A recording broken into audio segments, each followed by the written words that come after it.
Assalamualaikum warahmatullahi wabarakatuh. Alhamdulillah. Pada kesempatan kali ini kita akan membahas perihal terbongkarnya kebohongan Mbak Alawi.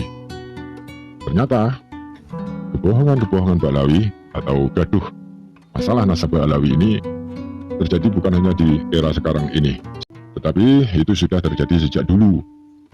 Bahkan kebohongan Mbak Alawi ini sudah dijelaskan dalam kitab Ihya Ulumuddin karya Imam Ghazali. Lebih detailnya berikut ini akan dijelaskan oleh murid Abu Yamamah Ghufran Al-Bantani, yaitu Ustadz Ubad Aminuddin dan Ustadz Abdul Mujib. Nah, bagaimana penjelasan beliau? Kita simak video berikut ini.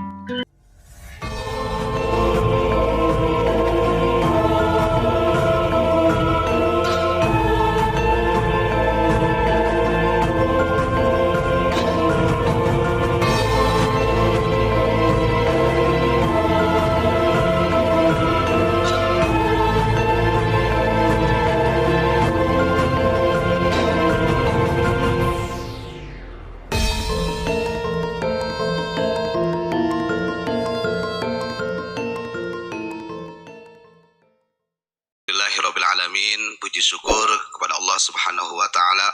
Salawat dan salam juga kita haturkan kepada Nabi Agung tercinta Nabi Muhammad Sallallahu Alaihi Wasallam.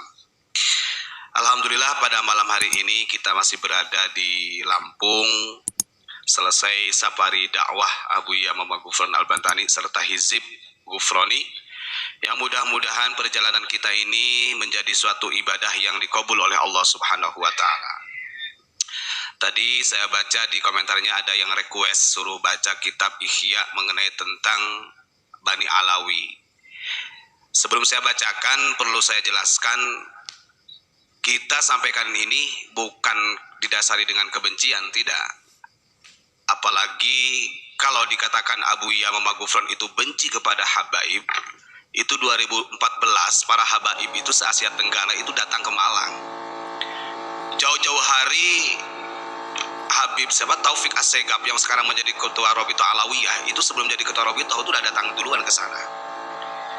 Artinya kita tidak pernah membenci mereka siapapun itu, karena kita di sini menjaga ukhuwatul insaniyah, menjaga persaudaraan secara manusiawi. Tapi ketika ada sesuatu yang memang sebenarnya itu menjadi fudul, menjadi alasan mereka untuk membanggakan, kemudian mendoktrin umat dan lain sebagainya, itu beda lagi. Jangankan Abah Ghufran, Imam Ghazali juga mengkritik, begitulah maksudnya. Bahkan yang beredar, wah itu kitab Ihya-nya palsu. Justru yang dihilangkan kalimat ini yang palsu dirubah. Kita sudah meneliti kitab ini. Shallu ala Nabi Muhammad. Gini, saya bacakan ya. Imam Ghazali itu sangat hati-hati beliau. Saya barusan memutolaah dulu biar gak salah ya. Dengan adanya tipu daya, bukan setan di sini, tipu daya manusia yang selalu membangga-banggakan nasab, kemudian mendoktrin umat supaya nyembah-nyembah kepada mereka. Ini sudah di warning keras oleh Imam Ghazali. Makanya beliau diawali begini, fanarjuhu biwasilatil iman. Walaupun kita banyak dosa, pendosa pelaku maksiat, mudah-mudahan kita berharap ampunan kepada Allah dengan wasilahnya keimanan. Minimal masih ada keimanan dalam diri kita. Dengan adanya tipu daya orang yang membangga-banggakan nasab, kemudian mendoktrin umat supaya menyembah-nyembah mereka, mengagung-agungkan mereka, ini sudah diperingatkan keras oleh Imam Ghazali. Jadi masalah nasab Mbak Alawi ini bukan terjadi di zaman sekarang ini saja ya, tetapi sudah sejak dulu kala. Kalau kita melihat tesisnya Kiai Imad itu memang betul ya, dan ini bukan masalah kebencian ya, tetapi ini memang benar-benar nyata dan banyak dijadikan oleh oknum-oknum habaib untuk sandaran agar supaya masyarakat itu tunduk dan patuh kepada mereka-mereka. Kan tidak sedikit yang mengatakan di dalam tubuh saya mengalir darah Rasulullah dan lain sebagainya ya. Kita lanjutkan videonya. Artinya masih diistighfarkan oleh Imam Ghazali melihat keadaan Bani Alawi pada waktu itu. Jadi bukan zaman sekarang saja gitu ya. Kalau kita lihat dari tesisnya Kiai Imad itu betul, banyak sebenarnya yang mengkritik dari Bani Alawi bukan masalah kebencian terhadap ukhuwah insaniyahnya, tapi banyak yang dijadikan fudul, artinya berlebihan, artinya dibuat sandaran mustanadun lah, di sandaran untuk supaya masyarakat itu tunduk. Kan tidak sedikit orang yang mengatakan di dalam diri saya ini mengalir darahnya Rasulullah. Kalau kita kaitkan, sebenarnya kalau dengan bahasa Qurratul Uyun sendiri pun itu sudah tertepis gitu kan.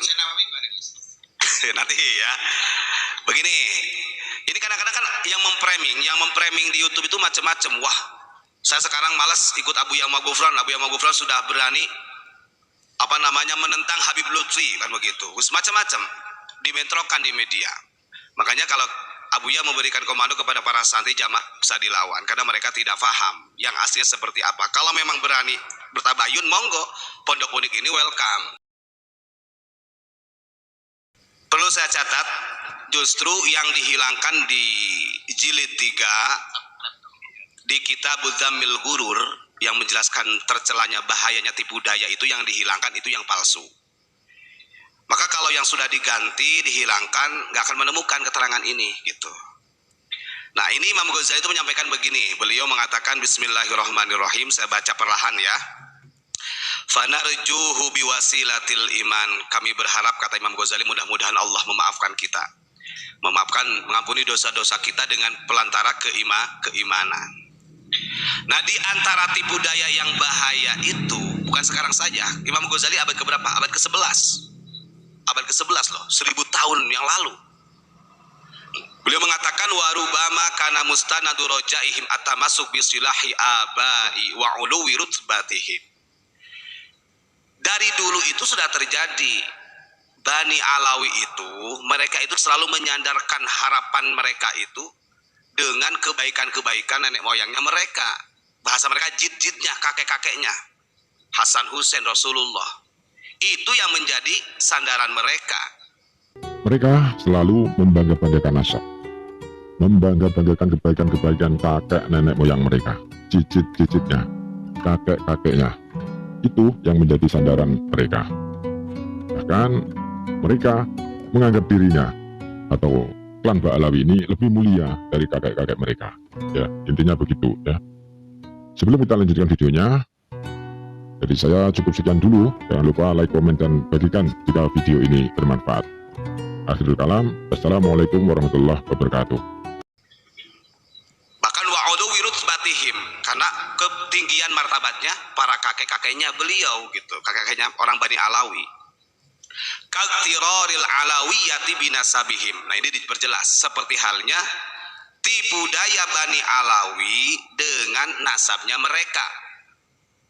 Saya ulangi lagi, kaktiroril alawiyati binasabihim. Seperti bahayanya tipu daya Alawiyah, Bani Alawi dengan nasabnya mereka. Wa mukhalafati sirati abaihim fil khaufi wat taqwa wal wara. Sementara duriyahnya, anak cucunya Bani Alawi ke sini, saya katakan bukan jidnya, bukan Hasan Hussein dan Rasulullah ya.